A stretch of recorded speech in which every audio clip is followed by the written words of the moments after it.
भगवान श्री कृष्ण ने गीता में कहा है, निंदा, भय, लालसा और घमंड जैसे दोष हमेशा इंसान में रहते हैं। और सच यही है कि यही दोष अच्छे भले इंसान को अपराधी बना देते हैं। आज जो केस मैं आपको बताने जा रहा हूं, वो आपको भी उतना ही उलझा देगा जितना उसने मुझे उलझाया था। ये केस 2017 का है, जब मैं उत्तर प्रदेश के बिजनौर में पोस्टेड था।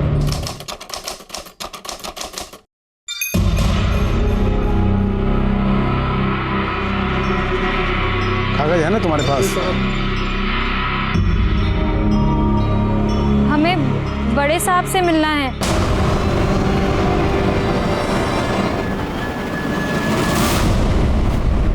बताइए, क्या परेशानी है?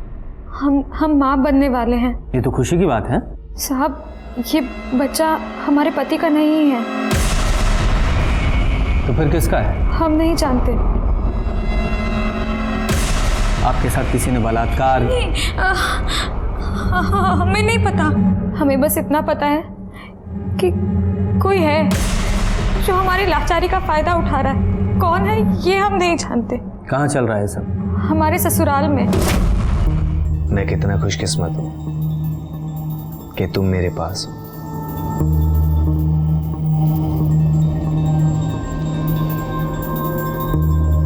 अगर तुम देख पाती तो तुम देखती कि तुम कितनी खूबसूरत हो।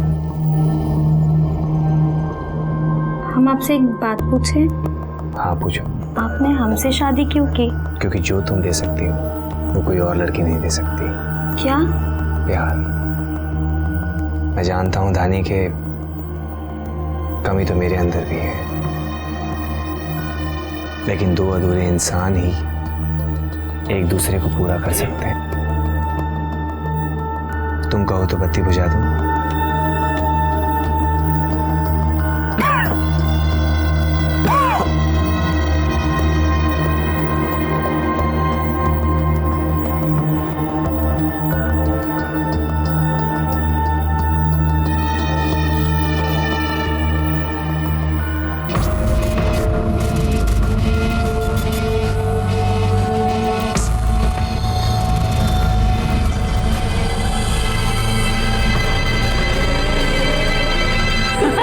धानी, धानी हारना नहीं है।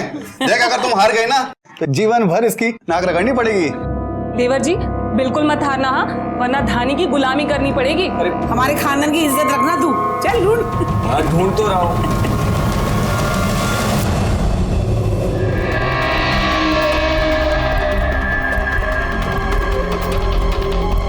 माँ जी, देवर जी जीत गए। लो रानी, तुम तो हार गई। अब तुम जिंदगी भर इसकी जीवन करना। ये है हमारा रसोई घर। भाभी, हमें सहारे की जरूरत नहीं है। आप बस आगे चलते जाइए और हम आपकी आवाज सुनकर आ जाएंगे। ठीक है। अच्छा भाभी, चूल्हा कहाँ है? चूल्हा यहाँ है। चूल्हा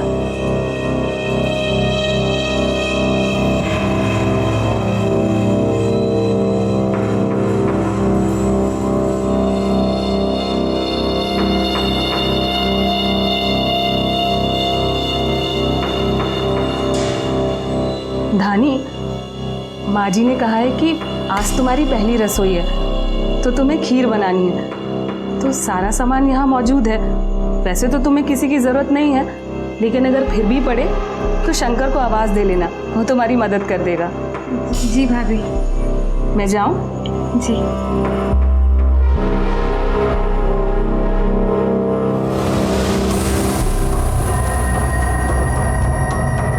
कौन है? अरे हम हैं, सुरेश। क्या हुआ? आप?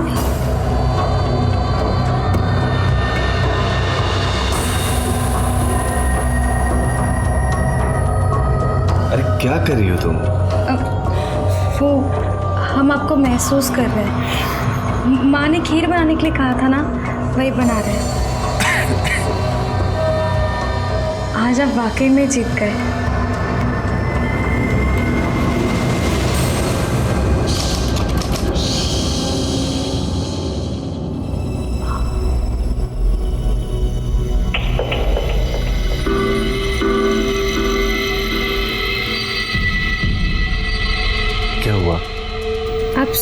अभी तक? आज नींद की गोली नहीं खाई ना? क्यों? अगर हम सो जाएंगे तो हमारे बीच में सोने वाला कहाँ से आएगा? हम पानी लेकर आते हैं। अरे रुको ना, हम ले आएंगे।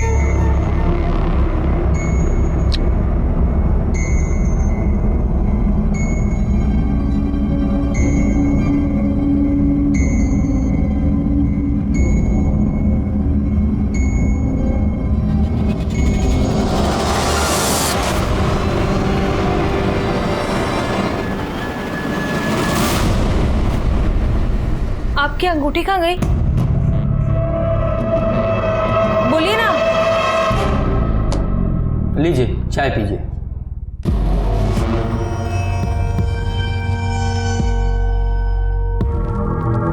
हमें इलायची वाली चाय पसंद नहीं है। ठीक है, आप पानी पीजिए।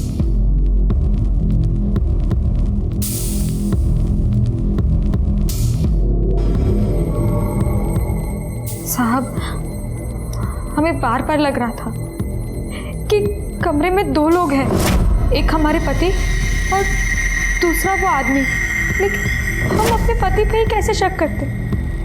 इसलिए बस बार बार अपने मन को समझा रहे थे कि ये सिर्फ हमारा वहम है। लेकिन उस दिन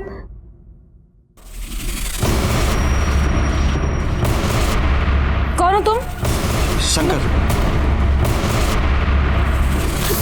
तुम आते हो ना रात में हमारे कमरे में? नहीं हमने। छोड़िए ना। माँ, सुरेश, क्या हुआ धानी? वो आया था अभी यहीं पे था। क्या हुआ? माँ अभी ना शंकर आया था यहाँ पे। क्या हुआ? आपने हमारे साथ ऐसा क्यों किया? बोलिए ना, आपने हमारे साथ ऐसा क्यों किया? अरे लेकिन हुआ क्या ये तो बता। आप अपने बेटे से पूछिए ना, उन्होंने हमारे साथ ऐसा क्यों किया? बोलिए ना, क्यों किया? हमारे साथ ऐसा क्यों किया? उसके बाद भी बहुत दिनों तक हमारे साथ वो सब होता रहा। आज हम बहुत मुश्किल से घर से निकल कर यहाँ तक आए। हम आपके सामने हाथ छोड़ते हैं, हमारी मदद कीजिए। उन पापियों को सजा दिलाइए साहब। हमने अपने बच्चे के बारे में किसी को नहीं बताया। क्या बताते? हमें तो ये भी नहीं पता कि हमारे बच्चे का बाप कौन है। कहाँ गई थी तू? हाँ, हम सब कितना परेशान थे। और ये सब क्यों आए तेरे साथ? आपको खुशखबरी देने, आपकी बहू माँ बनने वाली है। सच? ये तो बहुत खुशी की बात है। लेकिन इसे कुछ हो गया था क्या रास्ते में जो आप लोग पहुंचाने आए हैं? पहुंचाने नहीं आए हैं, पूछने आए हैं। इस लंका का रावण कौन है? ये क्या बोल रहे हैं साहब? हिंदी भाषा समझ में आती है ना? आपकी बहू का कहना है कि इसके पेट में जो बच्चा है वो आपके घर के किसी नौकर का है, और ये सब कुछ इसके पति के कहने पे हो रहा है। ये सब का बकवास कर रही है साहब? ऐसा कुछ नहीं है, ये सब बकवास कर रही है। हाथ हटाओ और घर के सारे नौकरों को बुलाओ।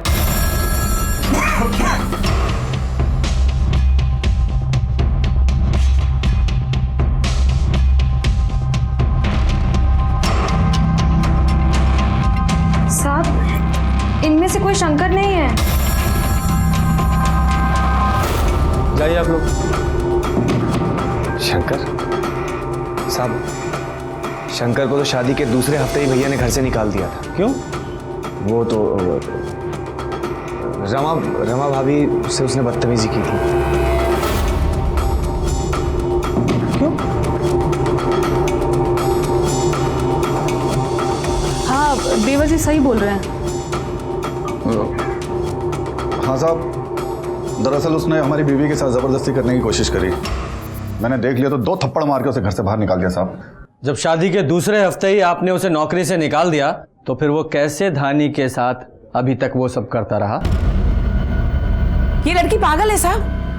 आपको पता है शंकर एक बहुत गंदा आदमी था, इसीलिए हमने उसे नौकरी से निकाल दिया। लेकिन इसे लगता है कि वो अभी भी यही है, बार बार उसका नाम लेती है। हमसे तो कहती है कि सुरेश ही शंकर को उसके पास भेजता है। आप ही बताइए एक पति अपनी पत्नी के पास ऐसे गैर मर्द को भेजेगा? अरे जब इसकी शादी हुई थी ना, तब भी लोगों ने कहा था कि मत करो शादी, ये लड़की पागल है। लेकिन हमने भी कोई एहसान नहीं किया था इस पे शादी करके। हमारा भी मतलब था, हमारे बेटे में खोट है, इसका पैर ठीक नहीं है, इसीलिए हमने एक अंधी लड़की से इसकी शादी करवा दी।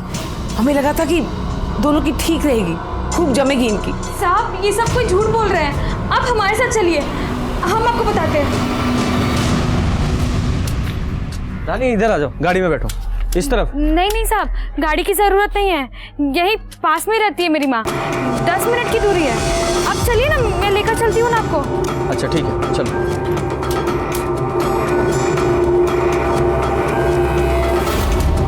साहब यहाँ पे एक कूड़ा घर है ना? हाँ बस वहीं से बाएं।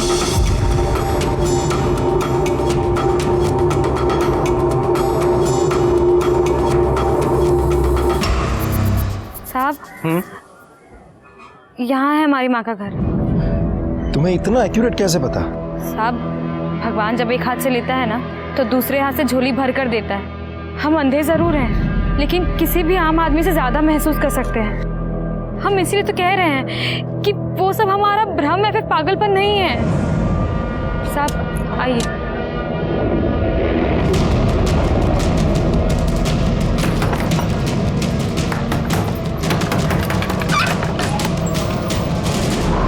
धानी, क्या माँ? क्या हुआ? माँ आप बताइए ना इनको, क्या हमारा दिमाग खराब है? हम पागल हैं? नहीं नहीं बेटा, तू आप बताइए ना इनको, ये विश्वास नहीं कर रहे माँ। परेशान मत हो। अंकुर, तुम दीदी को अंदर ले जाओ। अंदर जाइए। दीदी आप यहाँ पर आराम करो।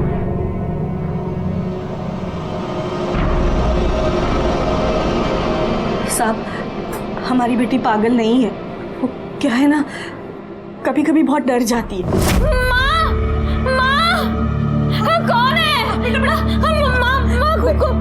वो कोई नहीं है। नहीं मामा को था यहाँ पे, हमें छू रहा था। कोई नहीं था बेटा। नहीं माँ, कोई वो वहम है तुम्हारा बेटा, कोई नहीं था, मैं हूँ ना यहाँ। वो साहब देख नहीं पाती है ना, तो उसे हमेशा ऐसा लगता है कि कोई उसका फायदा उठाना चाहता है। और हमने उसे बहुत समझाया, झाड़ फूंक भी करवाया। देखिए इस झाड़ फूंक से कुछ नहीं होगा। अगर आपकी बेटी को कोई परेशानी है तो उसे डॉक्टर को दिखाइए। धानी, सरोज बहन, मेरी बच्ची को माफ कर दीजिए। धानी को जा बेटा, धानी दीदी को ले गया। देखिए वो ना बचपन से वो देख नहीं पाती है, तो कभी कभी डर जाती है। हाँ आप बुरा मत मानना। धानी बेटा, ये धानी बेटा चलो, घर चलो। माँ, हमें इनके साथ नहीं जाना, हम उस घर में नहीं जाना चाहते वापस। लेकिन बेटा, देखिए अगर वो नहीं जाना चाहती है तो फोर्स मत कीजिए उसे। साहब आपको पता है ना, ये माँ बनने वाली है, बहुत दिनों बाद हमें ये खुशी मिल रही है, हम दादी बनने वाले हैं। इस खुशी से हमें दूर मत करिए। देखिए इसे वहाँ कोई तकलीफ नहीं होगी। रानी अगर तुम इनके साथ नहीं जाना चाहती, कोई ज़बरदस्ती नहीं है। अगर फिर भी तुम्हारा जाने का मन है तो मैं वहाँ रेगुलर चेक करने आता रहूँगा। अगर तुम्हें लगे कि तुम्हारे साथ कुछ गलत हो रहा है तो डरना नहीं, सीधे हमें बताना। हाँ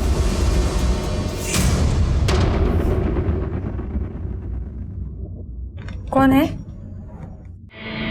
कौन है? कौन है?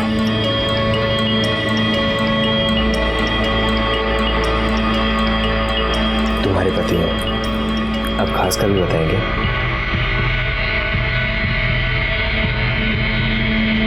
आराम से।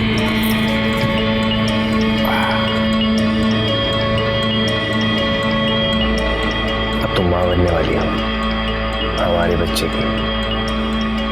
अगर ज्यादा परेशान रहोगे ना तो बच्चे पे असर पड़ेगा। और एक बात और, शंकर सिर्फ तुम्हारे मन का वहम है।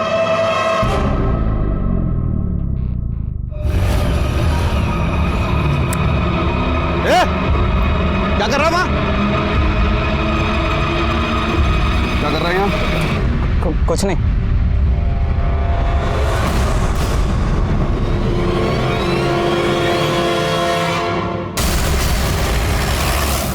हमारे घर का नौकर शंकर है। और ये खेत किसका है? खेत भी हमारा है साहब। अच्छा, तो ये खेत भी तुम्हारा है और ये नौकर भी तुम्हारा है।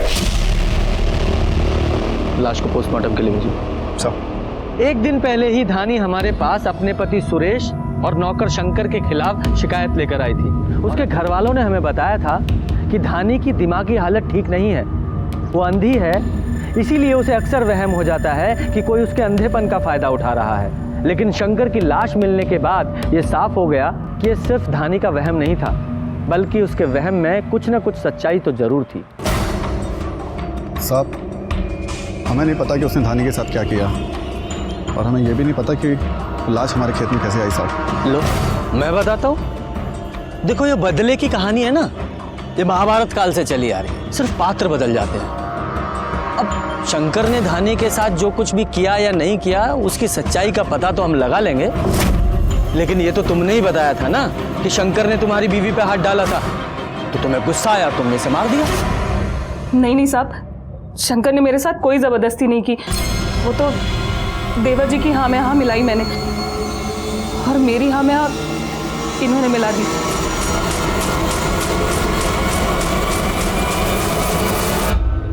आपकी जो भाभी जी कह रही हैं सच बोल रही हैं?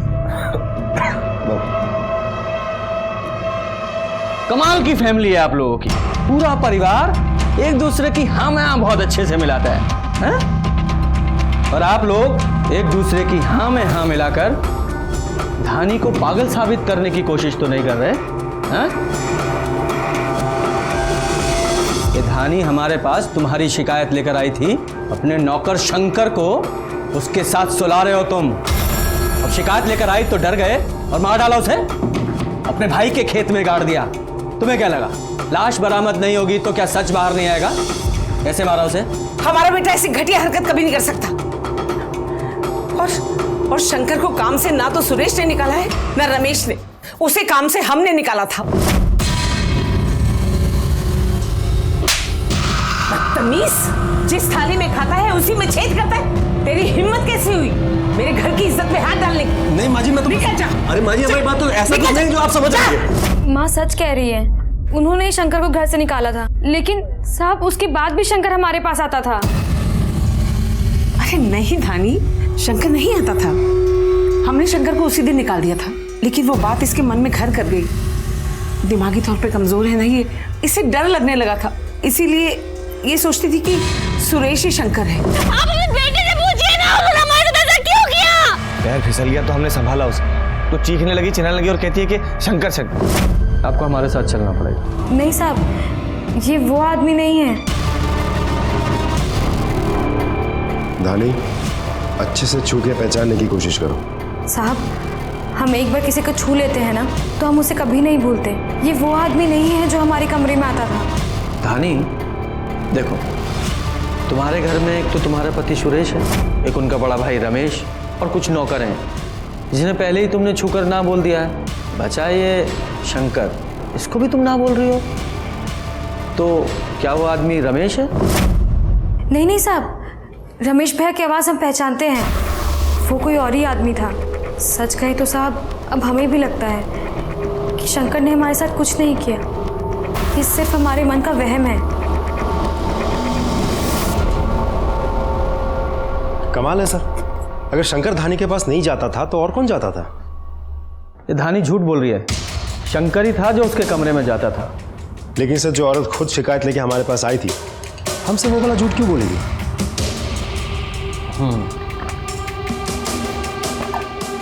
क्या पता उसके पति सुरेश ने उसे डराया हो, या फिर इसने सोचा कि जिस आदमी ने उसके साथ गलत किया है वही नहीं रहा, तो फिर बात को बढ़ाने से क्या फायदा, या फिर कोई ऐसी बात जो हमें नहीं पता। सर, ऐसा भी तो हो सकता है कि शंकर को किसी और ने ही मारा हो और इन लोगों का इस खून के साथ कोई कनेक्शन ही ना हो। हाँ, हो सकता है। शुक्ला, एक काम करो कि शंकर के सारे कॉल रिकॉर्ड्स निकालो। अगर इन लोगों ने इसे काम से निकाला था तो पता करो कि ये कहाँ रहता था और क्या करता था। सर, हाँ? क्या हो गया सर?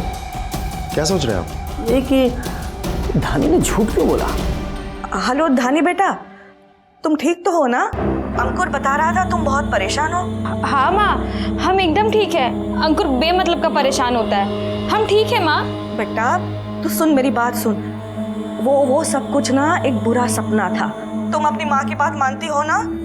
हाँ, तो ये सब भूल जाओ और अपने होने वाले बच्चे के बारे में सोचो, ठीक है? हाँ माँ। सर कुछ समझ में नहीं आ रहा सर। ये लोग कह रहे थे कि शंकर को 1.5 महीना पहले ही नौकरी से निकाल दिया गया था। हाँ, लेकिन उसकी कॉल लोकेशन तो हमेशा उसी एरिया की थी। ये रही सर।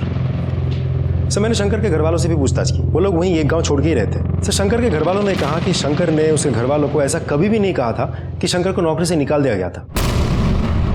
वो तो उल्टा उन लोगों को पैसे दे रहा था। जब नौकरी नहीं कर रहा था तो पैसे कहाँ से आ रहे थे? शुक्ला, जरा पता करो, क्या सच में उसे नौकरी से निकाला था या कोई और ही माजरा है? क्या शंकर सुरेश के घर में आता जाता था? मालूम नहीं साहब, मैंने कभी उतना ध्यान नहीं दिया है। हाँ साहब, पहले सुरेश के यहाँ काम करता था वो। अभी बहुत दिनों से वो दिन भर आवारागर्दी करते रहता था, दिन भर यहाँ बैठकर पत्ते खेलते रहता था। हमें तो लगा ही था साहब, अभी उसके पास कोई काम धाम नहीं है। क्यों? वो तो सरोज चाची के घर में काम करता ही था ना। लेकिन वो तो कह रहे हैं कि 1.5 महीने पहले उसे नौकरी से निकाल दिया था। नहीं नहीं सर, मैंने कई बार देखा है उसे रात में सरोज चाची के घर जाते हुए। लेकिन हाँ सर, वो थोड़ा छुपछुपाते हुए जाता था। नहीं, काम से तो उसे निकाल दिया था। अरे हमारे पास कितनी बार शंकर काम मांगने आया था। सुरेश जी, एक बात समझ में नहीं आ रही है। आपने कहा था कि आपने शंकर को नौकरी से निकाल दिया था, लेकिन वो तो वहीं आपके मोहल्ले में आसपास घूमता रहता था, पत्ते खेलता रहता था। एक पड़ोसी ने बताया कि शंकर उनसे काम मांग रहा था, लेकिन एक पड़ोसन ने बताया कि उसने शंकर को कई बार आपके घर में रात में चोरी छुपे आते जाते देखा है। ये माजरा क्या है? साहब हमें नहीं पता कि कौन क्या कह रहा था, और ना ही हमें ये पता कि शंकर को किसने मारा। साहब हम तो खुद अपनी जिंदगी से लड़ रहे हैं। एक खांसी, ऊपर से चलने में तक दिन भर खेत में भागा था, रात को सोने के लिए नींद की गोली खानी पड़ती है। उसके बाद कौन आता है कौन जाता हमें नहीं पता। सब ना तो कभी हमने शंकर को धानी से कोई बदतमीजी करते हुए देखा, ये तो उसे निकालने के बाद माँ ने हमें बताया। एक बात और साहब, हमारे घर में ऐसा कोई भी नहीं जो शंकर के लिए आधी रात को दरवाजा खोले।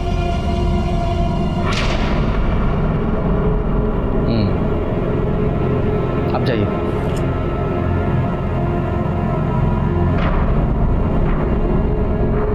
इतना तो साफ है कि शंकर को नौकरी से निकाला गया था। जरा इस सुरेश की कॉल रिकॉर्ड्स निकालो। भैया धानी के बारे में कुछ मत कहिए। कहे ना कहे, तुम दोनों मियां बीवी ने मिलकर शंकर को मार दिया और मार कर दफना दिया हमारे हिस्से वाली जमीन पे ताकि हम फंस जाएं। शंकर को हमने नहीं, हमें तो लगता है शंकर को आप दोनों ने मिलकर मारा है।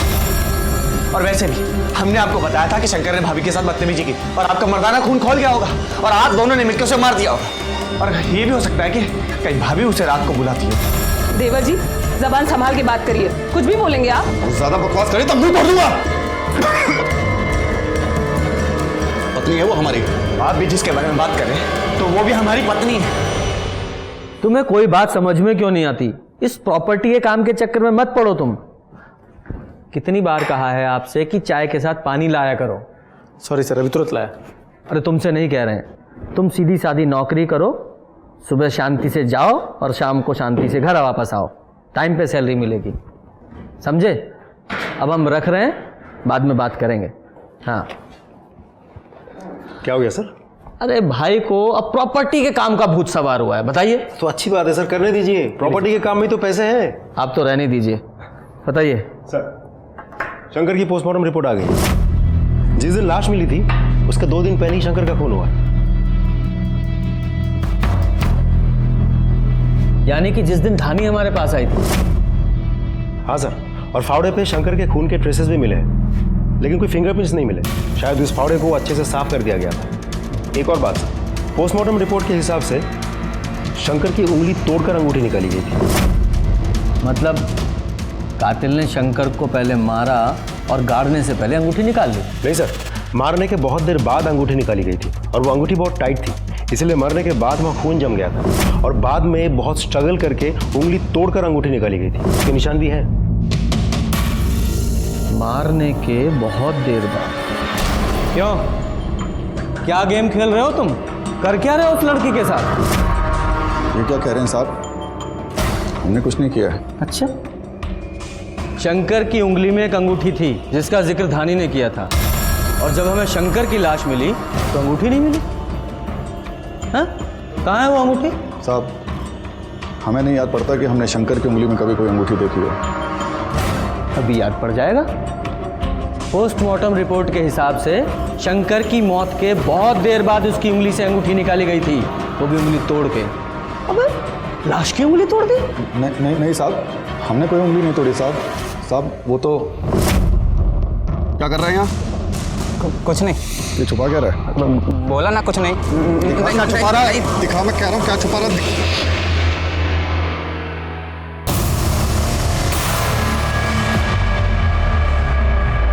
कहाँ से मिली अंगूठी? कहाँ से मिली अंगूठी? तो तुमने वो अंगूठी हमें क्यों नहीं दी? साहब, क्योंकि वो अंगूठी हमारे छोटे भाई सुरेश की है। अगर आप लोगों को वो अंगूठी शंकर के पास मिलती साहब, तो आप लोग उस पर शक करते। अच्छा। और धानी ने तो पहले ही आप लोगों को इतना कुछ कहा था, इसलिए वो अंगूठी हमने रख ली। माता रानी का प्रसाद समझ के? अगर तुझे हम यहाँ माता रानी का प्रसाद समझ के रख ले तो? नहीं रख लेते हैं। आप कहीं बाहर जा रहे हैं? तुम्हें कैसे पता? वो आपने अपनी फेवरेट परफ्यूम लगाई है ना, उससे। हम दोनों बाहर जा रहे हैं डॉक्टर के पास। कम से कम ये तो देखें कि हमारा बच्चा ठीक है या फिर किसी तकलीफ में है। सुरेश! ये लोग तुम्हारे से कुछ बात करना चाहते हैं। जी कहिए। हाथ दिखाइए। आपकी शादी की अंगूठी कहाँ है? वो ढीली थी इसीलिए उतार के रखी। तो उतार के घर में ही रखी होगी ना? हाँ। लेकर आइए। अच्छा, याद नहीं आ रहा कि कहाँ रखी है? मैं बताता हूँ। आपकी अंगूठी शंकर को मारते वक्त वहीं गिर गई थी। ये देखिए, ये रही हमारे पास। ये अंगूठी हमें शंकर की लाश के पास मिली है जब तुम उसे खेत में गाड़ रहे थे। क्या कहना है इसके बारे में आपको? बताते हैं।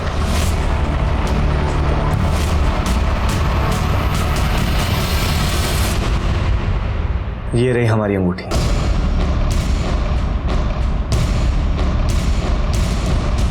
और जिस अंगूठी की आप बात कर रहे हैं वो हमें नहीं पता किसकी है। ये अंगूठी हमें हमारी शादी में मिली थी। ये देखिए, ढीली होने की वजह से कई बार हम इसे उतार के रख देते। धानी ने भी कई बार हमें टोका कि हमारे हाथ में कभी अंगूठी होती है और कभी नहीं।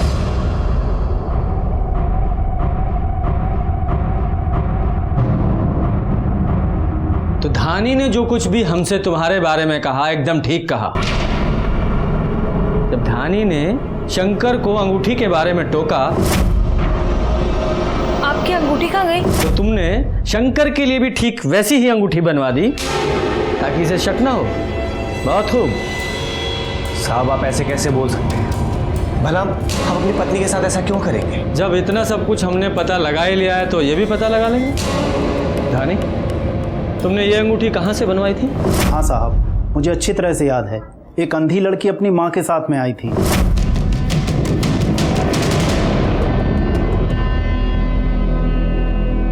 माँ, ये डिजाइन लेंगे। ये अच्छा, मैं सब इसे पैक करता हूँ। 5 ग्राम की है ना? क्या बात है, बिटिया तो बहुत सियानी है। हाँ, इसकी शादी होने वाली है। भगवान इसे हमेशा खुश रखे। क्या पिछले 2 महीने में कोई और भी आया था इस डिजाइन की अंगूठी बनवाने? हमारे पति की अंगूठी खो गई है जो आपसे बनवाई थी, वो हमें वैसी ही अंगूठी दोबारा बनवानी है। कितना समय लग जाएगा? बेटा, कम से कम 1 सप्ताह लग जाएगा। 1 दिन में नहीं हो पाएगा? हो ही नहीं सकता, क्योंकि काम बहुत बारीक है और त्योहार की वजह से कारीगर के पास में समय भी नहीं है, इसलिए नहीं हो सकता। तो फिर क्या हुआ? उसने अंगूठी बनवाई यहाँ से? नहीं सर, मेरे पास तो नहीं बनवाई। ये देखिए, क्या ये अंगूठी भी आपके यहाँ की है? नहीं साहब, ये अंगूठी मेरी दुकान की नहीं है, शायद कहीं और से बनवाई हो।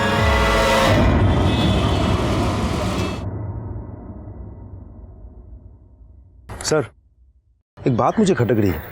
अब धानी से पूछेंगे नहीं कि वो सेम डिजाइन की अंगूठी बनवाने क्यों गई थी और एक दिन के अंदर ही उसको डिलीवरी क्यों चाहिए थी? शुक्ला, मुझे नहीं लगता कि धानी से यह सब पूछकर कोई फायदा होने वाला है। नहीं, ऐसा तो नहीं कि इस शंकर के साथ इसका कोई अफेयर चल रहा हो और वो सेम डिजाइन की अंगूठी शंकर को गिफ्ट करना चाहती हो जैसी कि उसने अपने पति को गिफ्ट की थी। हो भी सकता है सर। हाँ, एक काम करो, इस धानी से कोई भी पूछताछ करने से पहले सारी ज्वेलरी शॉप में पता करो कि सेम डिजाइन की अंगूठी किसने बनवाई थी, धानी ने या किसी और ने। एक बार ये पता चल गया कि अंगूठी किसने बनवाई थी तो ये भी पता चल जाएगा कि धानी ने हमें जो कहानी सुनाई है वो सच है या झूठ। सर एक और बात, रमेश और सुरेश के कॉल रिकॉर्ड के हिसाब से मर्डर के टाइम दोनों घर पे ही थे। बेटा वो पुलिस आई थी, पूछ रही थी कि तुम दूसरी अंगूठी बनवाने क्यों गई थी। आपकी बेटी ठीक इसी तरह की अंगूठी बनवाने दोबारा क्यों गई? हमें नहीं पता। हम तो देखने गए थे कि वैसी डिज़ाइन की अंगूठी एक दिन में बन पाएगी भी कि नहीं। माँ, वो शंकर है ना? अंकुर। हाँ दीदी, हमें पता है, तुमने हमेशा हमारा साथ दिया और आगे भी देते आओगे ना। हाँ दीदी, मैं तुम्हारा साथ दूंगा दीदी, रो मत दीदी। भले सब मना कर रहे हो लेकिन ऐसा हो भी तो सकता है कि सच में ही शंकर ने रमा के साथ जबरदस्ती करने की कोशिश की, इसकी वजह से रमेश को गुस्सा आया हो और उसने शंकर को मार दिया हो।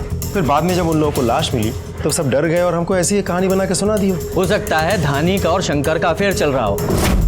सुरेश को पता चल गया, उसने शंकर को मार दिया और धानी को गुस्सा आया, वो पुलिस के पास आई और अपने पति के खिलाफ कंप्लेंट कर दी। सब कुछ समझ में नहीं आ रहा है, सब कुछ एक पहेली जैसी लग रही है। इस पहेली को एक ही इंसान सुलझा सकता है, धानी।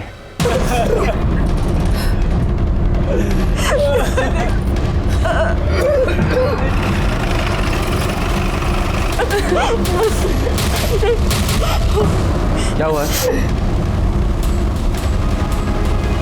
संगीता, चेक करो जरा।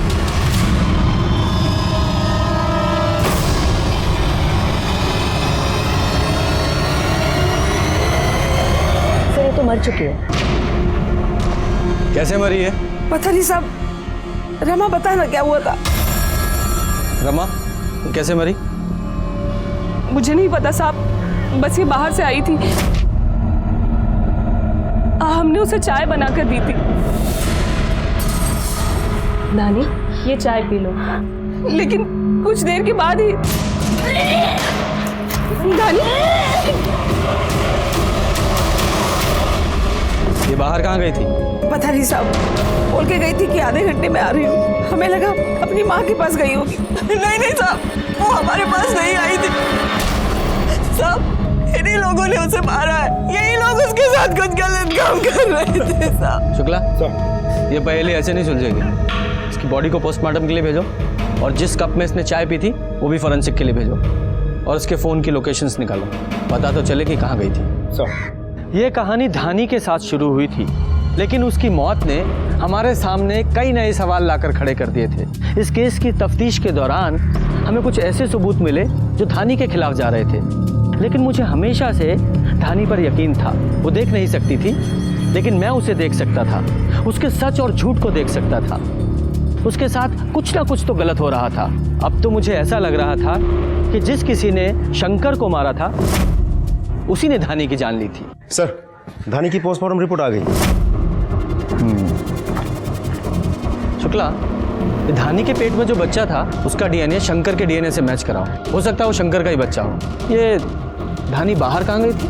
कहीं नहीं सर, उसके कॉल लोकेशन के हिसाब से वो दिन भर घर पे ही थी। अच्छा, और जो धानी को चाय दी थी वो रमा ने दी थी ना? साहब, वो मेरी देवरानी थी, मैं उसे जहर क्यों दूंगी? ये तो आप बताइए। वो माँ बनने वाली थी, हो सकता है उसको बेटा हो जाता।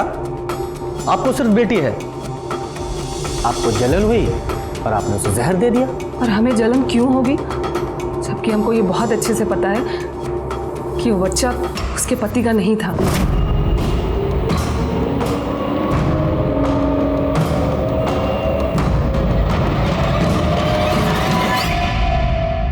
ये सब कुछ आपके आंखों के सामने हो रहा था और आपने कुछ नहीं किया। हमने माँ जी को इसके बारे में सब कुछ बता दिया था। मैं अभी जाके सुरेश से बात करती हूँ। नहीं नहीं माँ जी, मेरा नाम मत लीजिएगा। तू क्यों घबरा रही है? हाँ, तूने कुछ गलत थोड़ी किया। सुरेश, हम आपको बाद में कॉल करते हैं। ये शंकर का क्या चक्कर है? वो माँ, देख, तू ये सब क्या कर रहा है हमें नहीं पता, लेकिन ये सब इस घर में नहीं चलेगा, समझ गया? और इसके बाद ही माँ जी ने शंकर को घर से बाहर निकाल दिया। हमने बदनामी के डर से इसके बारे में किसी को नहीं बताया। एक बात समझ में नहीं आई कि सुरेश अपनी पत्नी के साथ ये सब क्यों कर रहा था? वो बीमार है।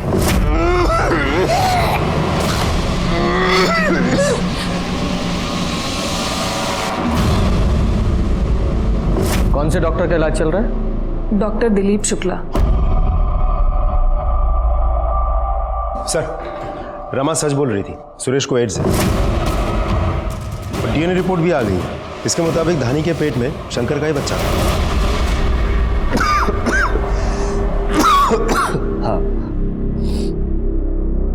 हाँ, हमें एड्स है और उस शंकर को भी धानी के साथ वो सब करने के लिए हम नहीं करते। हमें बच्चा चाहिए था, बेटा।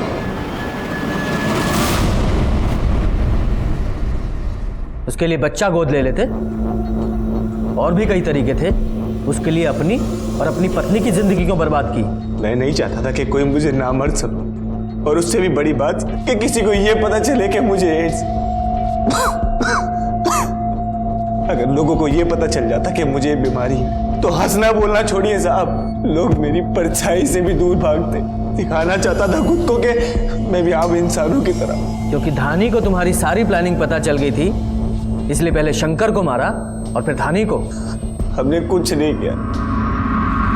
हमारा बेटा सही कह रहा है। उसने वही किया जो हमने उसे कहा करने के लिए, इसीलिए हमने उसकी शादी भी एक अंधी लड़की से करा दी। सुरेश को शंकर ने हमारे कहने पर ही अपनी पत्नी के पास भेजा था, लेकिन उस दिन रमा ने उसे देख लिया, इसीलिए शंकर को हमें नौकरी से निकालने का नाटक करना पड़ा। लेकिन अक्सर है ना, वो रात को घर में आ जाया करता था, और वो अंगूठी वो भी हमने पास वाले गांव में अपनी देवरानी से ही बनवाई थी। वैसी ही एक अंगूठी हमने शंकर को भी दी थी। और जब आपको बच्चा मिल गया तो आपने और आपके बेटे ने मिलकर शंकर को मार डाला, ताकि वो सच्चाई किसी को ना बता सके, क्योंकि उसकी जरूरत तो खत्म हो गई थी। और धानी को इसलिए मार डाला क्योंकि उसे पता चल गया था कि आप लोगों ने शंकर को मार डाला, है ना? नहीं साहब, ना ही हमने शंकर को मारा और ना ही धानी को। और धानी तो बाहर से ही जहर खा के आई थी।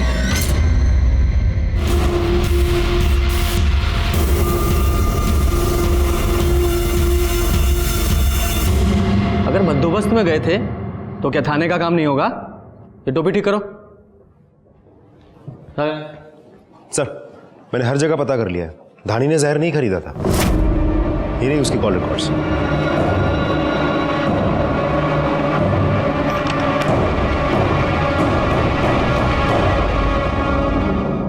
ये देखिए, ये हैं आप दोनों की कॉल रिकॉर्ड्स। उस दिन आप दोनों के फोन की लोकेशन रमेश के खेत की ही थी।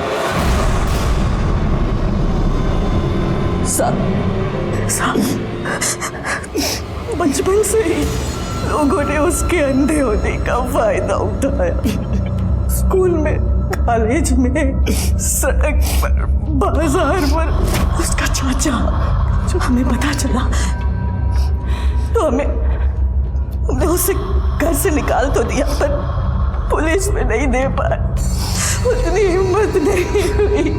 किस किस के खिलाफ रपट लिखवाते। हमारी बच्ची को समझा बुझा कर चुप करा दिया कि ये तेरा वहम है। उसने शंकर को बहाने से खेत में बुलाया और हमें फोन किया। हमें पति का असली प्यार तो तुमने दिया है, अब हम ऐसे नहीं रहना चाहते। हमें अपने पति के साथ भी नहीं रहना है। तुम हमें कहीं दूर ले चलो ना। आ गए तुम? हाँ धानी, चलो हम तुमको लेकर कहीं दूर चले। तुझे क्या लगता है हम तुम्हारे जैसे घटिया आदमी के साथ कहीं जाएंगे? हम जानते हैं कि तुम हमारे साथ खेल खेल रहे हो और हम तुम्हारा और तुम्हारे मालिक का सच सबको बता देंगे। उन लोगों पर शक जाए, उन लोगों को सजा मिले। और धानी? वो थक चुकी थी। हम अन्यों कभी कभी इतने लाचार नहीं थे। हमने सोचा था हम अपनी जिंदगी अकेले ही काट लेंगे, लेकिन हमारे पति ने अपना साथ देके हमें हमेशा के लिए लाचार कर दिया। माँ, तुमने हमेशा हमारी मदद की, एक आखिरी मदद कर दो ना।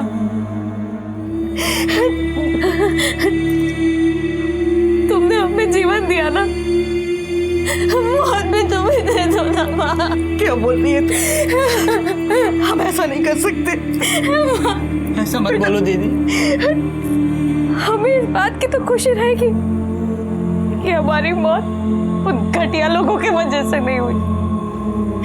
माँ, हमारी मदद कर दो ना माँ,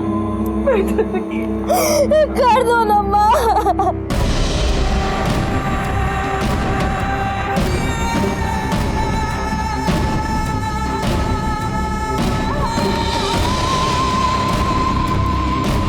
रानी अपने साथ हमारे घर से ही थोड़ा जहर लेकर गई थी, चाय में मिलाकर पीने के लिए।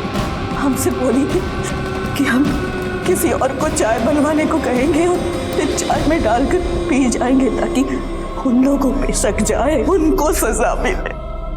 कुंती ने सारा इल्जाम अपने सर ले लिया था। उसे शंकर और धानी के खून के लिए सजा हुई। धानी अपने नए घर में खुश थी। उसे सुरेश की बातों पर यकीन था। वो यही सोच रही थी उसका पति उसे अब हर मुसीबत से बचाएगा। लेकिन तभी उसे आने वाले अपराध की दस्तक मिली। लेकिन उसके घर वालों ने न सिर्फ उसे चुप कराया बल्कि हमें भी ये बोलकर गुमराह किया कि वो दिमागी रूप से बीमार थी। सुरेश को एड्स था। सरोज और सुरेश दोनों यही चाहते थे कि सुरेश की इस बीमारी का किसी को पता न चले और वो एक नॉर्मल इंसान की जिंदगी जिए। उनकी चाहत में कोई बुराई नहीं थी, लेकिन उनका तरीका बुरा था। उन्होंने जो कुछ भी धानी के साथ किया था वो सरासर गलत था। और इंसान जब अपनी इच्छा को पूरी करने के लिए किसी दूसरे के साथ गलत करता है तो वो आने वाले अपराध की दस्तक होती है। देखते हैं हमारे आज के एपिसोड की दूसरी कहानी।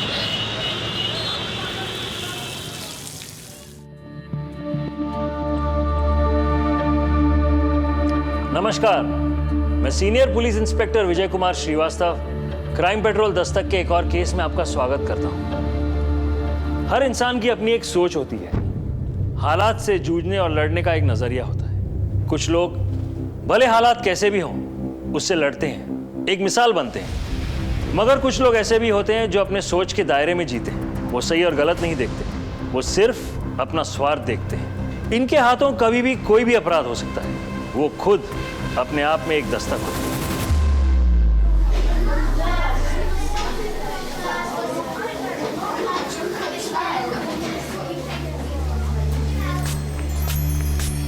ये देख, ये देख परफ्यूम। हाँ, ये देख, स्मेल कर। Smell is so nice. अच्छा चल बता, कितने का लगता है ये? 200? अरे ब्रांडेड है ये, पागल। पता है कितने की है?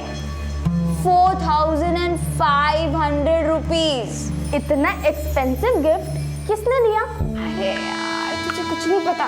इधर आ, अपने पास ना बकरों के, तुझे पता है बकरों की कमी थोड़ी ना है मेरे पास। ये सब कैसे कर लेती है तू? तुझे नहीं पता? इधर आ, एक बात बताती हूँ मैं तुझे। एक खूबसूरत लड़की ना कुछ भी कर सकती है, हमें बस सिग्नल देना आना चाहिए। सिग्नल? तुझे नहीं पता क्या?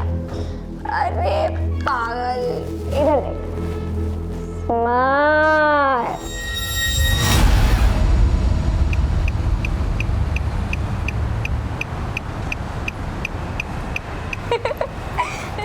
अच्छा बता, आज मेरे घर आ रही है ना तू? देखा, तूने बहुत बहाने बना दिए। अब कुछ नहीं चलेगा, तुझे चलना ही पड़ेगा।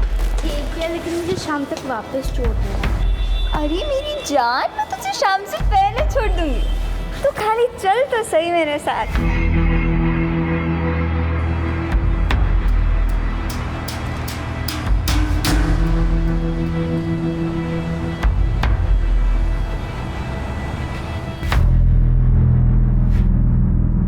इस कहानी की शुरुआत भले ही 15 महीने पहले हुई, लेकिन इन 15 महीनों में होने वाले हादसे ही एक दस्तक थे जो वक्त वक्त पे अपने मौजूद होने का एहसास दिला रहे थे।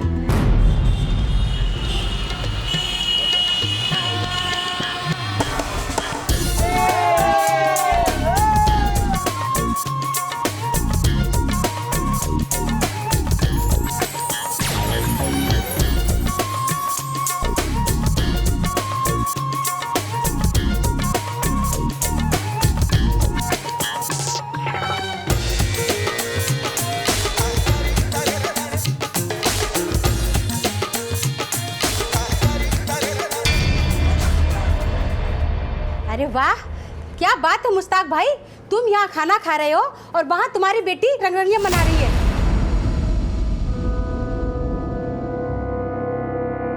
करीमा तुम क्या बोल रही हो? सच बोल रही हूँ मैं। जाकर देखो कैसी महफिल जमाकर लौंडों के साथ नाच रही है तुम्हारी बेटी। नोट उड़ाए जा रहे हैं उस पर।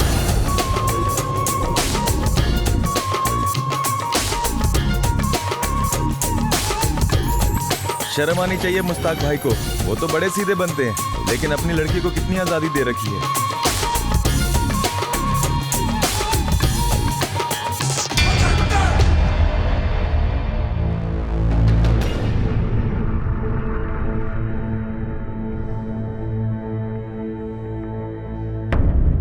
इस तरह हमारी बेटी पे कीचड़ मत उछालिए। आपको परी के बारे में जरूर कोई गलतफहमी हुई है। कोई गलतफहमी नहीं हुई है, एकदम सही कह रहे खाला। वहाँ पे गैर मर्दों के बीच में आइटम गर्ल बनी पड़ी आपकी वो परी। सवाल के बात कर, अपनी बहन के बारे में बोल रहा तू।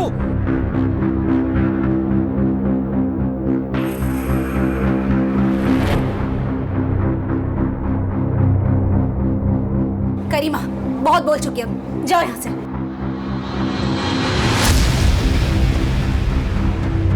अजान सुनकर सर पर दुपट्टा रखने से कोई नेक नहीं हो जाता।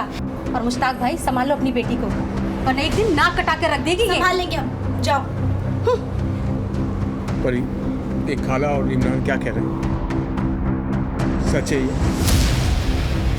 अब्बू, आप ही तो कहते हैं कि हमें दूसरों की खुशी में खुश होना चाहिए। मैं भी तो वही कर रही थी। कौन सा गुनाह किया?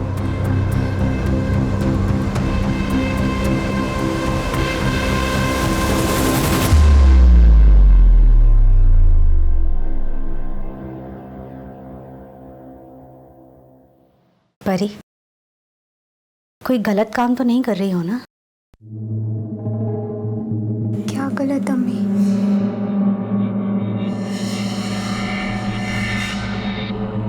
देखो परी, जो बीत गई सो बीत गई। उसे जितनी जल्दी भूल जाओगे हम लोगों के लिए अच्छा होगा।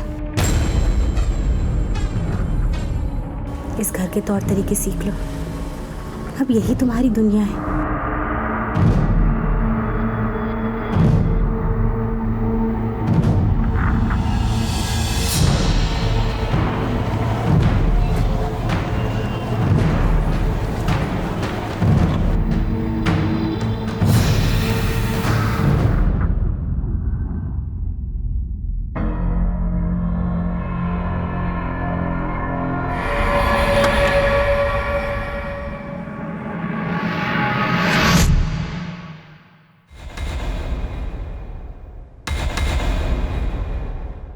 हेलो,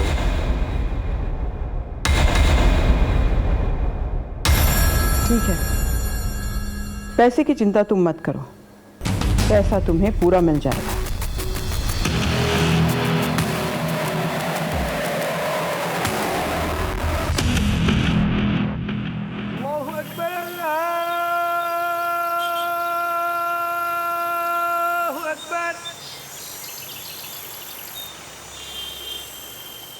अरे चलो भाई, स्कूल के लिए देरी हो रही है। चलो चलो जल्दी जल्दी। इमरान बेटा, बेटा कहाँ जा रहा है? हमारे साथ चल। हम अकेले ही चले जाएंगे, एक काम भी हमको। इमरान, इमरान बात तो सुन। अब्बू,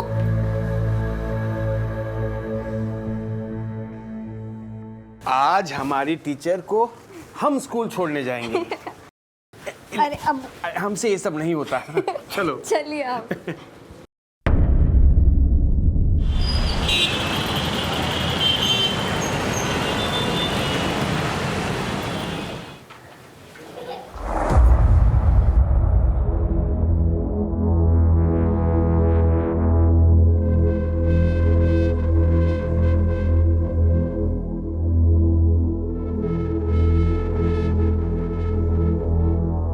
इमरान, इमरान उठना। क्या है? परी अब तक घर नहीं आई, 3 बज गए। तो मेरे को क्या पता, जाकर देखो ना, मोहल्ले के किसी कोने में नाच रही होगी वो। इमरान, अपनी बहन के बारे में ऐसा नहीं बोलते, जा जाकर देख कर आ। अरे मुझे नहीं जाना उसे ढूंढने उड़ने, देख के आओ खुद ही। भाई ऐसे होता है क्या? मैं साथ में गया ना साथ में आया। अब वो सुनती है क्या किसी की बात? उसका दिल लगता है इधर हमारे बीच में। मुझे तो लगता है जहां से आई है ना वो उधर ही चले गई है रहने, और जिंदगी भर भाई रह जाए तो अच्छी बात है। जाने दीजिए, बच्चा है। जहर कहां से भर गया तेरे दिल में उसके लिए? इमरान, इमरान, इमरान बात तो यार अल्लाह, हम ये क्या कर रहे हैं? हमारी तो हिम्मत ही जवाब दे गई। भाईजान, जहाँ जहाँ देख सकते थे, ढूंढ सकते थे, सब ढूंढ लिया। वक्त बर्बाद करने से कुछ नहीं होगा, हमें पुलिस स्टेशन चलना चाहिए। क्या आपको फिरौती के लिए कोई कॉल आया था?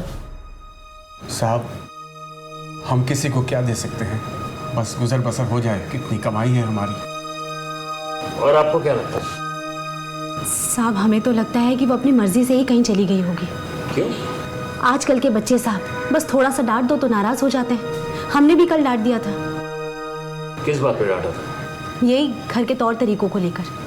देखिए, अगर वो नाराज या गुस्सा होकर गई है तो वो वापस जरूर आएंगे, लेकिन अगर ऐसा नहीं तो ये काम किसी किडनैपर या ट्रैफिकर का हो सकता है। लड़की की उम्र बहुत कम है, नाबालिग है, किसी के भी हाथ लग सकती है। हम आपको डरा नहीं रहे, बाहर की दुनिया के बारे में बता रहे हैं। साहब, लेकिन वो कहिए। कुछ नहीं साहब, बस डर सा लग रहा है। मेहरबानी होगी, आप उसे ढूंढिए। उसका किसी लड़के के साथ कोई अफेयर था? नहीं साहब, ऐसी कोई बात हमारे कान तक नहीं है। हम कार्रवाई शुरू करते हैं। आप भी अपने रिश्तेदारों और उसकी सहेलियों के साथ टच में रहिएगा, अपना मोबाइल फ़ोन ऑन रखिएगा, कोई भी इन्फॉर्मेशन मिले तो दीजिएगा। प्लीज़ जा सकते हैं।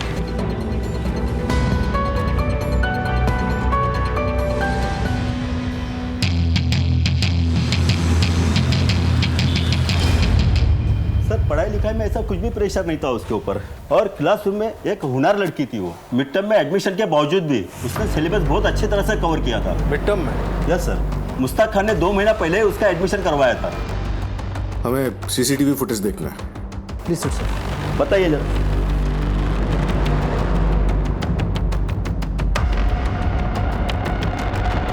सर, ये रही परी।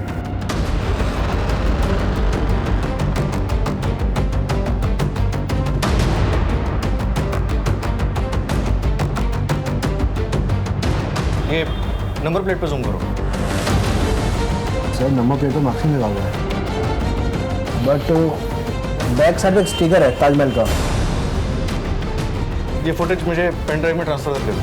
Okay sir. सर, स्कूल के पास के सारे रूट्स चेक किए। ये टैक्सी शास्त्री चौक के रास्ते के सीसीटीवी में नजर आ रही है, लेकिन उसके बाद गायब हो जाती है। हमने हाईवे पेट्रोल टीम्स को अलर्ट कर दिया। ड्राइवर ने परी से बात की और परी अपनी मर्जी से उस टैक्सी में बैठी। इसका मतलब ये कि उस ड्राइवर को वो जानती थी, और ड्राइवर ने नंबर प्लेट को मास्क कर लिया था। मतलब ये सब जो हो रहा है वो किसी प्लान के तहत किया गया है। सर, आपको क्या लगता है, ये परी इस प्लानिंग का हिस्सा है या फिर शिकार? अभी कुछ भी कहना जल्दबाजी होगी। टैक्सी यूनियन और टैक्सी स्टैंड से पूछताछ करो। इस मॉडल की सारी टैक्सीज की आरटीओ से इन्फॉर्मेशन निकलवाओ, और अपने एक आदमी को खास इस टैक्सी को ट्रेस करने में तैनात कर दो। Right sir. तमाम ख़वातीन व हज़रात को इत्तला दी जाती है कि बड़ी गली वाले मुश्ताक खान की बेटी परी खान अपने घर से लापता हो गई है। लिहाजा आप सभी से गुजारिश है कि आप सबको कोई भी इत्तला मिले तो चौरास्ते के पुलिस बीट से राब्ता करें।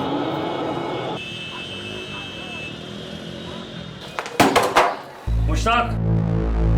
जी सर। देखिए, परी अपने स्कूल से किसी के साथ एक टैक्सी में अपनी मर्जी से बैठकर गई थी, तो अब ये केस किडनैपिंग का तो नहीं रहा। आप लोगों को शक है किसी पर? लेकिन परी ऐसे कैसे किसी के साथ जा सकती है? आप लोगों ने परी का एडमिशन मिड टर्म करवाया था, क्यों? साहब, दरअसल परी अपने नानी के पास रहती थी मूसाबाग में। नानी के इंतकाल के बाद परी को हम यहाँ ले आए, इसीलिए देरी से दाखिला करवाया स्कूल में। इमरान भी इसी स्कूल में पढ़ता है। इमरान, तुम और परी जब एक ही स्कूल में जाते हो तो तुम्हें कैसे कुछ नहीं पता?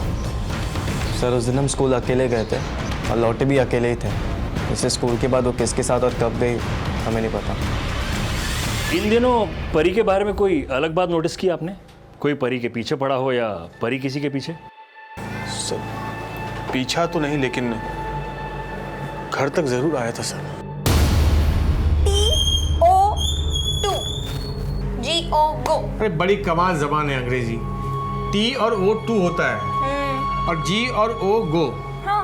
गु क्यों नहीं होता है?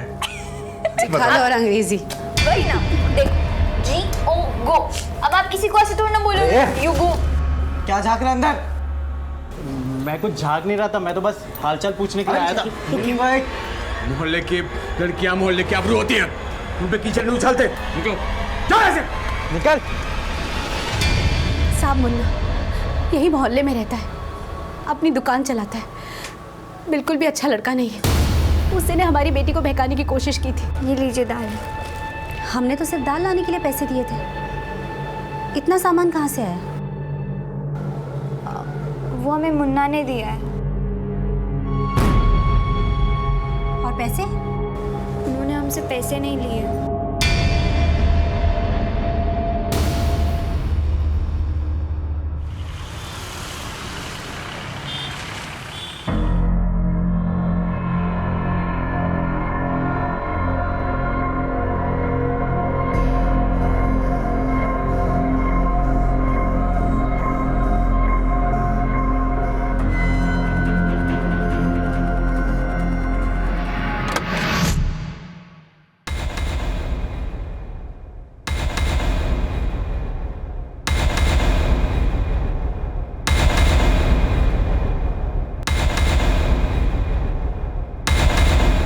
मैं बहका रहा था साहब, वो लड़की को मैं क्या बहकाऊंगा? वो तो खुद चलती फिरती बला है।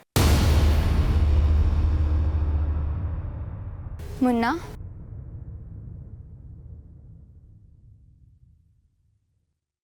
अब क्या भूल गई? दाल भूल गई मैं तो। वो तो तेरी अम्मी भूल गई, लेकिन तुझे क्या चाहिए? मुझे तो बहुत कुछ चाहिए।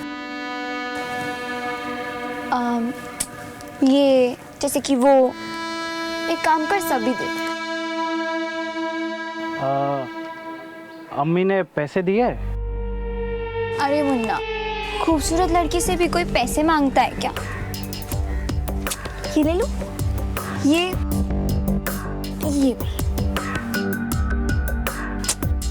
बोल, ले जाओ। ले जा, लेकिन इतना जरूर याद रखना कि सूद समेत पैसे जरूर वापस लूंगा।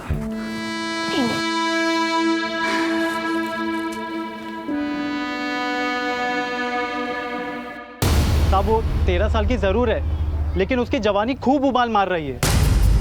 साहब उस परी के चक्कर में मैं 1-2 बार स्कूल गया था, हमेशा लड़कों के बीच में रहती थी। सच कहता हूँ साहब, उन लड़कों में से ही किसी के साथ भागी होगी वो। कल दोपहर में कहाँ था तू? इतना बड़ा दुकान छोड़ के कहाँ जाऊंगा साहब? यादव, इस मुन्ना पे नजर रखो। परी का हाव भाव और रहन सहन मुश्ताक के घर से बिल्कुल अलग था। ये एक दस्तक थी। 15 महीने पहले दोनों सहेली परी और टीना के हालात अलग थे, मगर अब उनके हालात और दुनिया बदल चुकी है। एक दर्द से जूझ रही थी और दूसरी मुश्किल से, और अब तो एक गायब भी हो गई थी। जैसे जैसे हम इस केस की तह में जाते गए, नए नए राज खुलते गए। परी के माँ बाप कह रहे हैं कि परी एक अच्छी लड़की थी, मगर जो मुन्ना ने हमें बताया उसके हिसाब से तो परी बहुत ही तेज थी। सर मोहल्ले से इस मुन्ना की काफ़ी शिकायतें मिली, हो सकता है खुद को बचाने के लिए वो झूठ बोल रहा हूँ। मगर आखिरी बार तो परी अपनी मर्जी से उस गाड़ी में जाते हुए दिखाई दी गई। उस टैक्सी का कुछ पता चला? सर जगन को इस काम पे लगा है, वो आरटीओ से इस मॉडल की सारी कार्स की लिस्ट निकल रहा है। सर मैं परी के स्कूल में गया था, उसकी एक सहेली से कुछ खास बातें पता चली थी।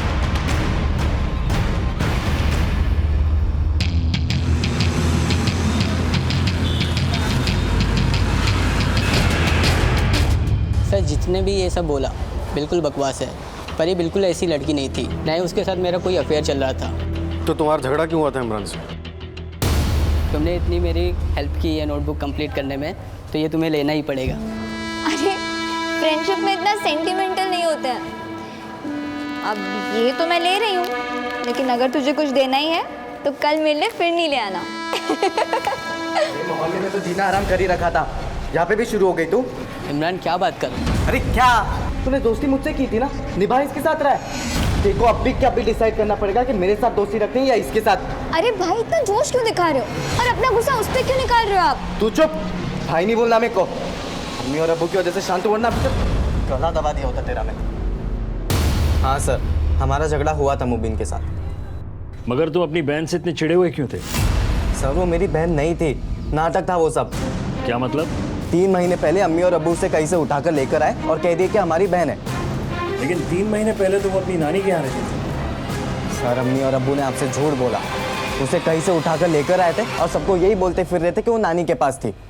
नानी तो खुद 13 साल पहले मर चुकी, और 3 महीने पहले यानी कि परी के आने के बाद हमने घर भी बदल दिया। इसके पहले कहाँ रहते थे? हसनगंज। पुलिस के पास आप लोग शिकायत लेकर आते हो, आधी अधूरी बातें बताते हो, और अब ये नई बात सामने आई है कि परी तुम्हारी बेटी ही नहीं है। तो कौन है वो? कहां से ले आए उसे? हसनगंज से यहां क्यों आए? और हमने पता किया है कि 13 साल पहले ही परी की नानी मर गई थी। अब झूठ बोलना मुनासिब नहीं है। साहब, माना कि हमने झूठ बोला, लेकिन इसके पीछे एक बड़ी वजह है। परी हमारी ही बेटी है साहब, लेकिन उसके पैदा होते ही वो चोरी हो गई थी नर्सिंग होम से। कहाँ है हमारी बेटी?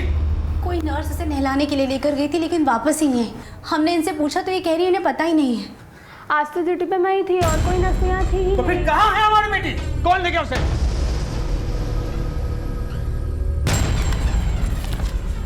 ये रही हमारी और परी की डीएनए रिपोर्ट। तो तुमने घर क्यों बदला?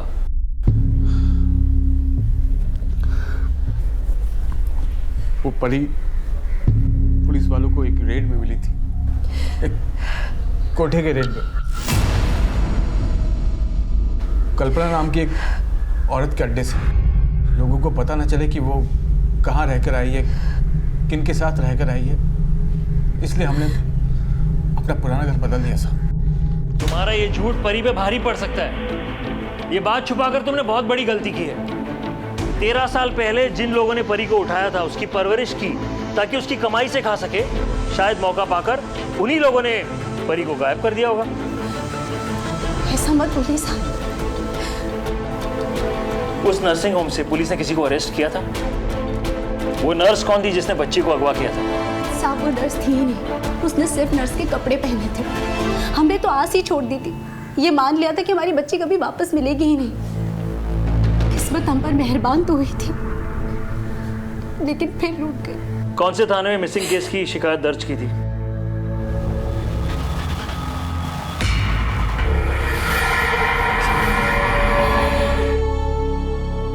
सर, ये कल्पना सिंह, ये हाई एंड एस्कॉर्ट सर्विसेज चलाती थी। पैसे तुम्हें पूरे मिल जाएंगे। उस रेड में सर कुल 15 लड़कियों को रेस्क्यू किया गया था, जिनमें से 12 को उनके घर वालों को सौंप दिया गया था और 3 के कोई रिलेटिव्स न होने के कारण उन्हें एनजीओ में शिफ्ट कर दिया गया था। परी कल्पना सिंह के हाथ लगी कैसे? सर ये तो अभी तक पता नहीं चल पाया, लेकिन आसपास के लोगों ने बताया कि कल्पना कुछ 13 साल पहले उसे अपने साथ लेकर आई थी। इसी आधार पर हमने 13 साल पहले के सभी मिसिंग कंप्लेंट्स को क्रॉस चेक किया और उनके पेरेंट को ट्रैक करके उन्हें सौंप दिया। और कल्पना का क्या हुआ? सर वो तो फरार होने में कामयाब हो गई। सारे थानों में कल्पना के साथ साथ परी की फोटोज को भी सर्कुलेट करो, अपने खबरियों को इन्फॉर्म करो, रेड लाइट एरिया के खबरों से भी कनेक्ट करो। कल्पना फरार है, वो धंधे पे वापस आने का जरूर सोच रही है। सर फिर तो मुमकिन है कि कल्पना ही परी को स्कूल से ले गई। हो सकता है। गुप्ता जी आप भी अलर्ट रहिए, अगर कल्पना के बारे में कोई भी इन्फॉर्मेशन मिले तो प्लीज़ बताइएगा। Yes sir. सर ये कल्पना जब इतना बड़ा रैकेट चला रही थी तो एक परी के पीछे क्यों जाएगी, वो भी इतना बड़ा रिस्क लेकर? कल्पना ने परी को पढ़ा लिखा कर जो पैसे इन्वेस्ट किए वो वसूलने तो जरूर आएगी। मुश्ताक के स्टेटमेंट्स नर्सिंग होम के साथ वेरीफाई कर रहे हैं। और उस टैक्सी का क्या हुआ? ऐसी गाड़ी देखी है कहीं? हाँ सर। कहाँ? ये आगे से राइट सर। इधर? हाँ सर। ठीक है। अरे सर इसको छोड़िए ना, मेरे पास एक से एक पीस हैं। मुझे यही चाहिए, हो पाएगा? साहब फिलहाल तो नहीं है। हाँ साहब, मगर जैसे ही होता है ना आपको फ़ोन करूँगा। वैसे इसमें क्या खास है कुछ? ठीक है, तुम्हें जैसे मालूम चलेगा मुझे कॉल करना। ठीक है सर।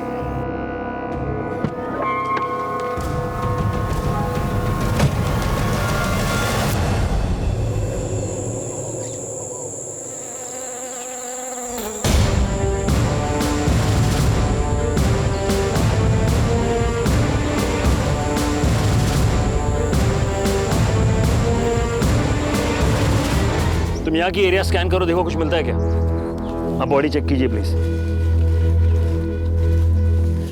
इस शहर में आने वाले सारे एंट्री और एग्जिट पॉइंट्स के पहले देखो कोई सीसीटीवी सोर्स है क्या। ये जिस टैक्सी में गई थी शायद उसी टैक्सी में यहाँ लाई गई हो। लेकिन सर ताज्जुब की बात है, कल्पना ऐसा क्यों करेगी? वो इसे बेच के या धंधे पे लगा के पैसे कमा सकती थी। शायद परी ने कल्पना के साथ बगावत कर ली हो और ये खरीदने बेचने के चक्कर में कोई मामला हो गया हो। इसकी फैमिली को इन्फॉर्म करो। ये रिमोट एरिया है, यहाँ के सेलफोन टावर से पिछले 48 घंटों की एक्टिव नंबर्स की डिटेल लगे।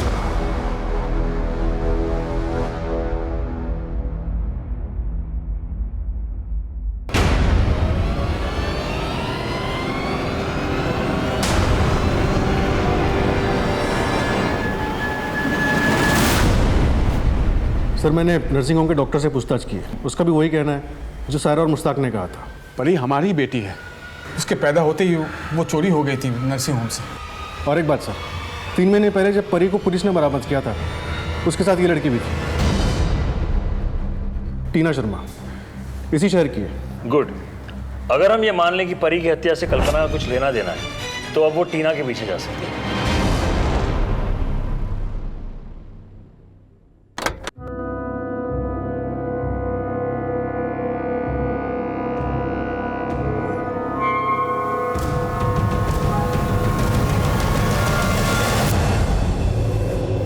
टीना, टीना,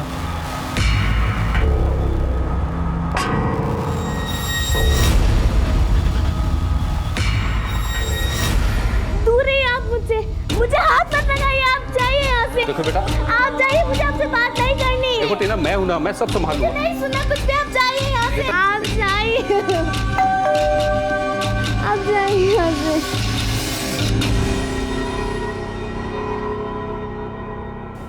सब परी और मैं एक ही स्कूल में पढ़ते थे, हमारी दोस्ती थी।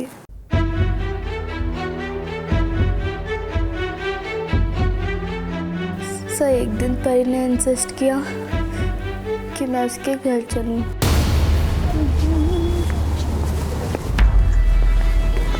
अरे मम्मा आ गई।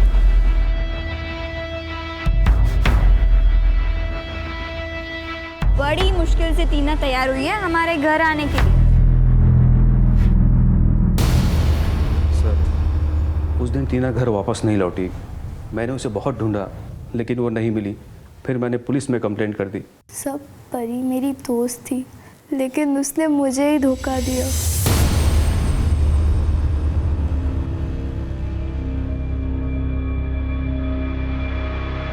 परी तुम मुझे यहाँ पे क्यों ले आई हो? परी मुझे मेरे घर जाना है। अरे टीना, माँ ने कहा है कि अब से यही तेरा घर। लेकिन मुझे मेरे घर पे जाना है। परी बहुत लड़कियों, इनमें से किसी को भी पसंद कर लीजिए, रेट सबके वही है।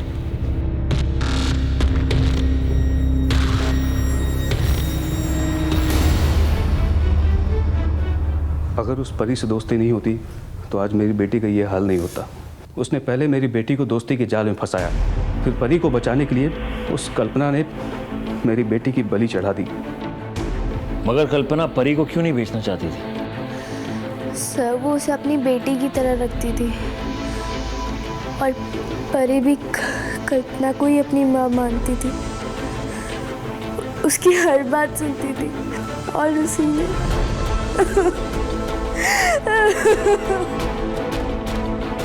इन्हें ले जाओ प्लीज।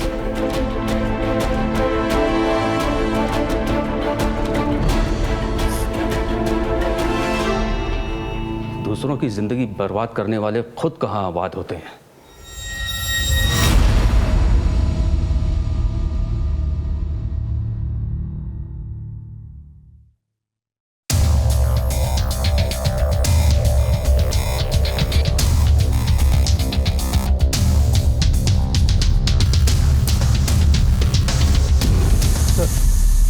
परी की पोस्टमार्टम रिपोर्ट आ गई। मौत स्ट्रैंगुलेशन से हुई है। अब ये साफ लग रहा है कि ये मर्डर रिवेंज के लिए किया गया है। सर, रिवेंज का सबसे स्ट्रॉन्ग रीजन प्रकाश के पास है। उसकी बेटी की जिंदगी बर्बाद हुई है और वो परी को दोषी भी मानता है। वजह तो परी की फैमिली के पास भी थी। आखिर उसकी हरकतों के कारण ही उनकी इतनी बेइज्जती हो रही थी, खासकर इमरान की। उसे मोहल्ले और स्कूल में परी की वजह से ही शर्मिंदगी उठानी पड़ रही थी, और वो तो उसे अपनी बहन भी नहीं मानता था। सर, स्कूल में मुबिन के साथ उसके अफेयर के काफ़ी चर्चे, और मोहल्ले में मुन्ना उसके पीछे पड़ा था। वैसे कल्पना की भी पॉसिबिलिटी है। इमरान और मुबिन दोनों ही टीनेज हैं, और तुम तो जानते हो टीनेज का गुस्सा कुछ भी करवा सकता है। अब ये केस सिंगल डायमेंशन नहीं रहा। इन सब पे नजर रखो और इन सब की मोबाइल लोकेशंस भी ट्रेस करो। चल।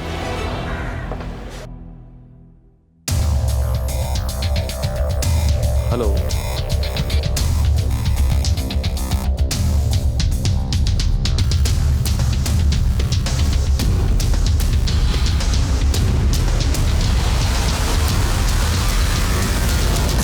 लड़की नहीं बला थी साहब, बला। 3 महीने में 300 शिकायतें आ चुकी थी उसकी। अरे सब पर डोरे डालती थी साहब, सब पे।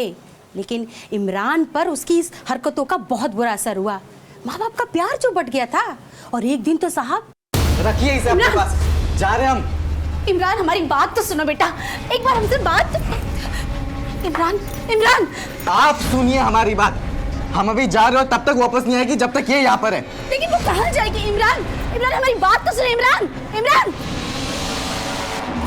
साहब, इमरान तो घर छोड़कर चला गया था। अरे वो तो वसीम उसे घर वापस लेकर आया था। क्यों इमरान, आखिर परी को निकाल ही दिया ना घर से? सर, हमने कुछ भी नहीं किया। हम मानते कि हमें परी की हरकतें पसंद नहीं थी, लेकिन सर हम उसकी जान थोड़ी ना लेंगे। साहब, ऐसे झगड़े किस घर में नहीं होते। अब इमरान को नहीं पता थी उसकी सच्चाई, और जब सच्चाई पता चली तो रास्ते से हटा दिया। साहब, आप ये कैसी बातें कर रहे हैं? इमरान ऐसा कुछ भी नहीं कर सकता है। क्यों नहीं कर सकता? तुम्हारा बेटा मोहल्ले भर में लड़ता फिरता है, लोग तुम्हारी इज्जत पर उंगली उठा रहे हैं। आप लोगों ने हमसे बहुत कुछ छुपाया है। अभी भी कुछ बात छुपा रहे हो तो बता दो, वरना अगर हमने पता की तो याद रहे, कानून की पकड़ बहुत मजबूत होती है।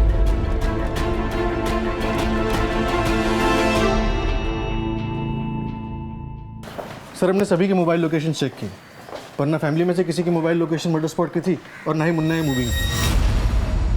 और प्रकाश? उसकी भी नहीं थी सर, लेकिन उसके रिकॉर्ड्स में एक इंटरेस्टिंग चीज़ सामने आई है। क्या? सर, उसके रिकॉर्ड्स में कई नंबर्स रेड लाइट एरिया के दलालों और कॉल गर्ल्स के थे। उनमें से ज़्यादातर कहीं ना कहीं कल्पना के लिए भी काम करते थे। एक बंदे से तो प्रकाश ने लड़की को बेचने की भी बात की थी। कहीं ये प्रकाश कल्पना का प्यादा तो नहीं? जैसे कल्पना नकली माँ, वैसे नकली बाप तो नहीं? उठा लिया उसे। कौन सी लड़की को बेचना चाहते थे? टीना को? किसी लड़की को नहीं सर, मैं तो कल्पना तक पहुंचना चाहता था, इसीलिए उसके अड्डे पर गया था, उसके लोगों से मिला ताकि कल्पना के बारे में कोई खबर मिल सके। क्या करने वाले थे तुम इस खबर का? बदला लेना चाहता हूँ। कल्पना से बदला लेना चाहते हो, और परी से ले लिया? क्यों? मैंने परी को नहीं मारा, वो तो खुद कल्पना की शिकार थी। उसने वही किया जो कल्पना ने उसे सिखाया, और उसका अंजाम भी वो भुगती। मैं कल्पना जैसी को मारना चाहता हूँ, जो मासूम लड़कियों की जिंदगी को बर्बाद करके उस पर अपनी रोटी सेकते हैं। अपराधी को सजा देना कानून का काम है, तुम्हारा नहीं। अगर तुम्हारे हाथों कोई अपराध हो जाता तो तुम्हारे परिवार का क्या होता, कभी सोचा है तुमने? टीना को तुम्हारी जरूरत है, कानून की मदद करो। अगर कल्पना के बारे में कोई इंफॉर्मेशन हो तो हमारे साथ शेयर करो।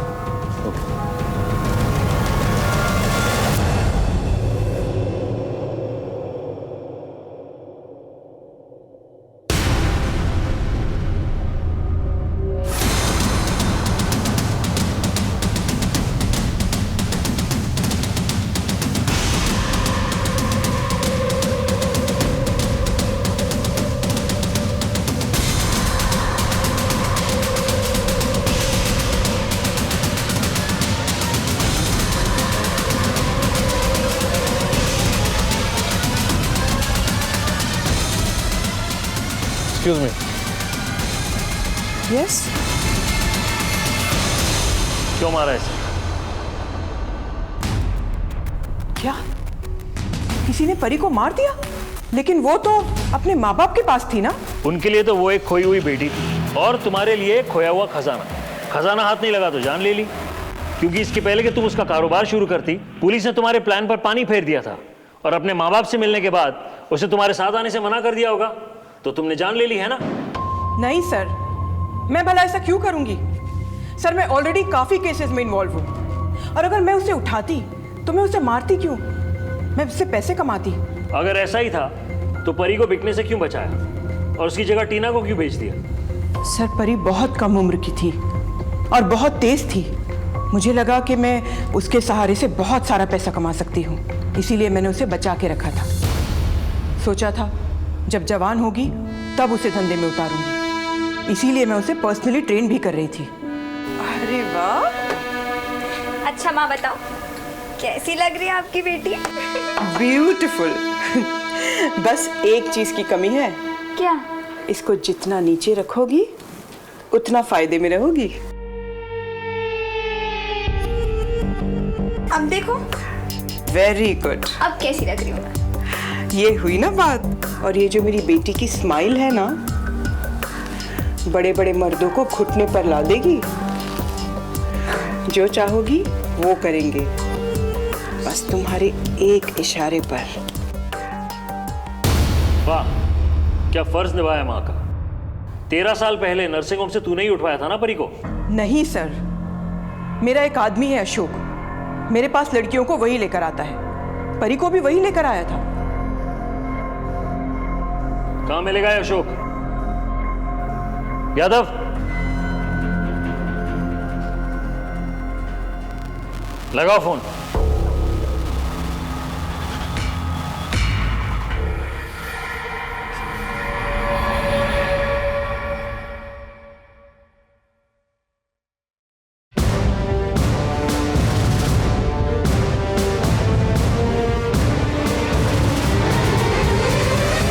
क्या हुआ साहब, आप क्या चेक कर रहे हो?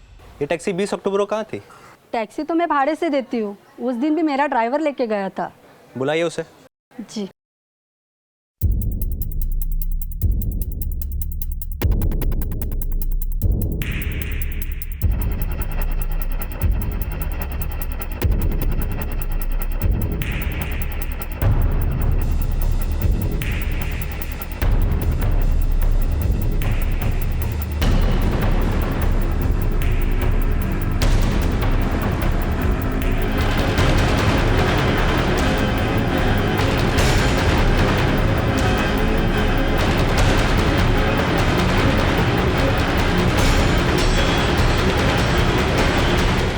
जी, अशोक तुम्हारे नाम है? हाँ जी मेरा नाम है। चलो, कल्पना ने बुलाया। कल्पना ने? कहाँ का किराया मैडम? पुलिस स्टेशन का। बताता हूँ साहब, बताता हूँ साहब, मैंने ना मच्छी नहीं चुराई, मुझको पुराने कस्टमर ने बेची साहब। कौन कस्टमर? कौन कस्टमर? बताता हूँ सर, बताता हूँ। हमने क्या किया साहब? 20 तारीख को टैक्सी तूने रखी थी ना, लड़की को मार के उसकी लाश ठिकाने लगाने के लिए। 20 तारीख को तो हमने अपनी गाड़ी एक दोस्त को दी थी।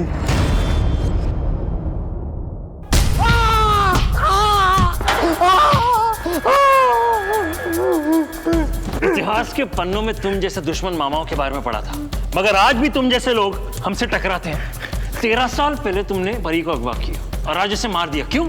साहब मैं कुछ नहीं करना चाहता था, ये सब मुझे किसी ने करने के लिए कहा था। कौन? कौन? बताता हूँ साहब।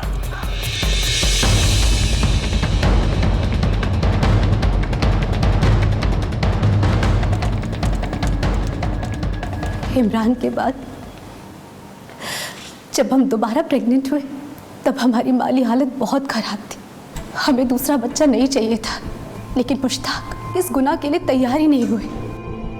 फिर परी पैदा हुई। परी लड़की थी, उसकी पढ़ाई लिखाई शादी ब्याह के बारे में सोच सोच कर हमारा दिमाग फट रहा था और सबने मान भी लिया। हमें लगा कि हमें छुटकारा मिल गया, लेकिन 3 महीने पहले पुलिस ने रेड मारी और वापस परी को हमें सौंप दिया।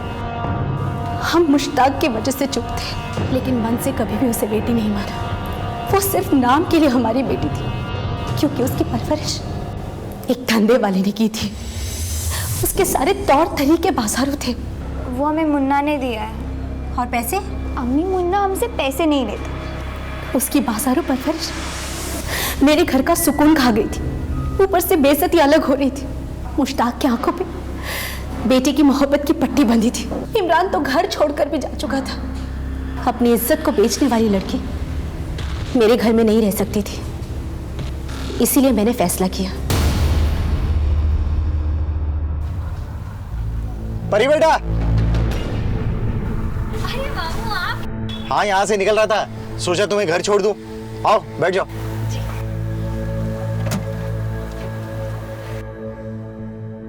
एक जरूरी काम का बहाना बनाकर मैंने गाड़ी जंगल की तरफ मोड़ ली।